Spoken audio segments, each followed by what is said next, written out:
With the near total destruction of Convoy 2, a newer one must be assembled. While not as impressive, it will have to do for the task. We have to wait until some of our ships are repaired. They will be heading to recapture Wake Island, so we have a forward base. Airfields are becoming more and more important as time goes on. Convoy 4 successfully lands troops on the night of the 7th, as Convoy 2 makes it to port. They will need several weeks of repairs before they are considered fit for service. With our airbase in Guadalcanal expanded, our air supremacy is still no match for their airports in Rebil and Kabang. We must ensure their destruction, but this will put Washington and South Dakota at risk. It is worth it in the long run, however, as we must land troops in this area. With the order given, Task Force 64 steams ahead in the morning. Though on the 9th of March, the operation sees little success. Though the mission is completed, we didn't do all that much damage to the air bases in Port and Rebil. We will need to recalculate our force for the next attack. But for now, Pensacola and Washington will return to base. They are still quite heavily damaged from the air attack on the 18th of April. On the 10th of May, Wake Island falls under our control. We are on our way to winning the battle in the South Pacific with air superiority. With requests of aircraft carriers, though, officers seeing the destruction of Akagi and Kaga say carriers are useless. Even with the showing of force by Hornet and Enterprise bombing Japan, requests to allocate us carriers have been unsuccessful. This is most displeasing to hear, as we will be stuck chasing down ships instead of having the reach of a floating airfield. Perhaps with enough pressure, we may acquire one. And on the 14th of May, Task Force 64 is retired for rest and refit. Most will be ready for combat next week. This leaves the Pacific at risk, and command in a panic. They now beg for ships to be sent to the Pacific. The ultimatum is sent: carriers or battleships.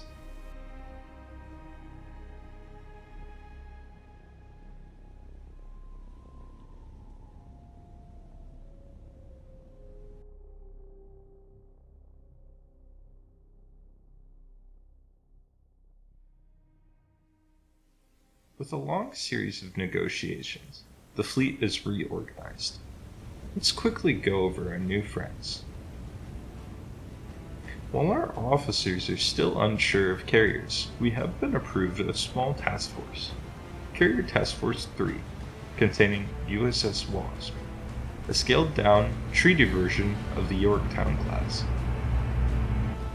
She is escorted by the destroyers USS Elliott, Benham, and Lane of the Benham class, as well as light cruiser San Diego of the Atlantic class.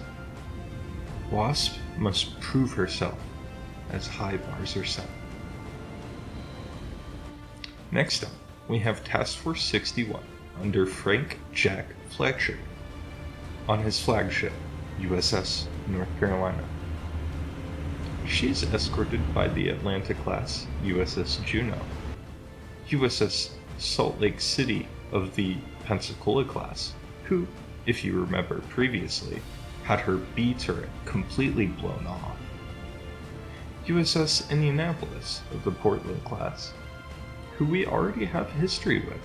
She took part in the disastrous loss in the Coral Sea, and was one of the only 2 surviving ships of the battle. USS San Francisco and USS Minneapolis of the New Orleans class.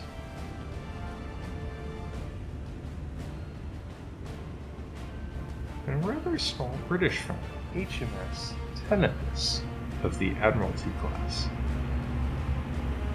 Finally, a smaller cruiser division, that will meet up and merge with Crude of 3, Task Force 44, with the Brooklyn-class USS Phoenix,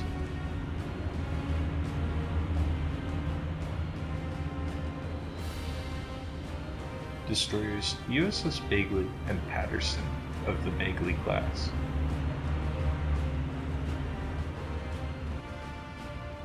and USS Moffett of the Porter class.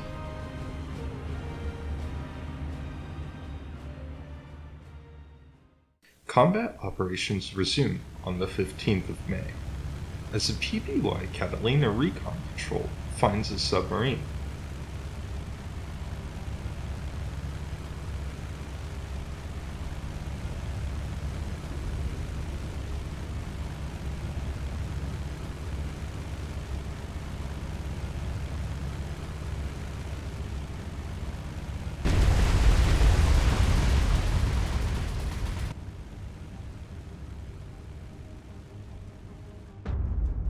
Though it is quickly dealt with. But if it were to slip past Wake Island's patrol, they may have attacked Task Force 61. Perhaps showing the usefulness of DD patrols, which we have not yet set up. Meanwhile, USS Herring has found another convoy.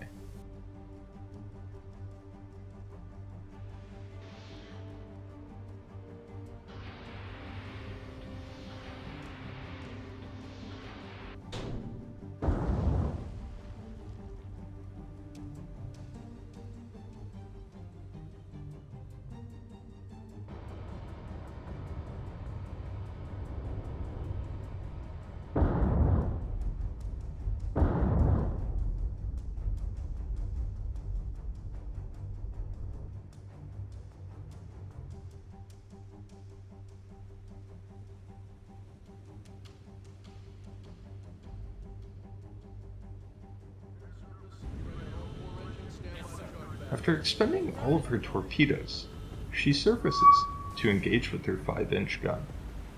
This proves to be fatal for the convoy.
IJN Kitakima, having her 4 magazine flooded, is forced to surrender. USS Herring will guide her to Port Darwin for her crew's surrender, and so the ship may be scuttled.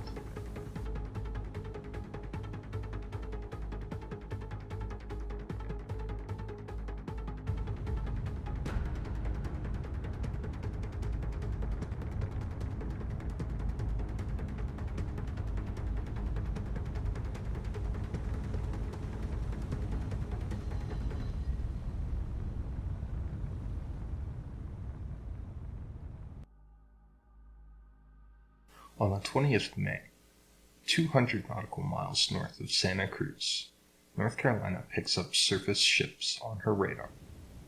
Several other ships in Task Force 61 confirm, though no battleships have been spotted in the area. Task Force 61 has been getting harassed by aircraft. This must mean this is a carrier group. The targets is spotted. IJN Zuikaku. As with Kaga and Akagi, she is one of the fleet carriers responsible for the attack on Pearl Harbor. North Carolina responds as such.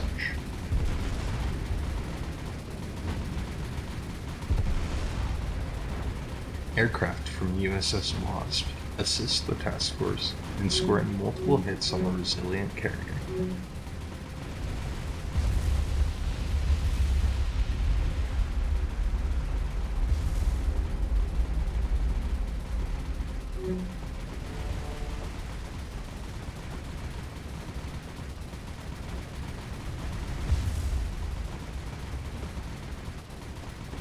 The ships manage to escape, but are re-engaged hours later.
With no large ships to protect her, she is sunk in minutes, as well as her screaming destroyers. 3 down, 3 to go. Shokaku, Kiryu, and Soryu are still out there. In the night of the 20th, a lurking Japanese convoy sneaks past USS Heron on her way to rearm. They land a few troops and destroy the ports and airfield on the cove before slipping back towards Lie. Task Force 61 is sent immediately to ensure this does not happen again. On the 21st, we land our own troops on one of the Japanese islands, Tarawa, which we previously owned. We will control the island by the 28th.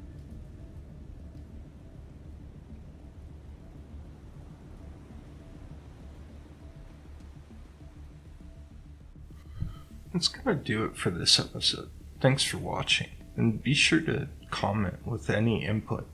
I hope you enjoyed the series, and have a wonderful day.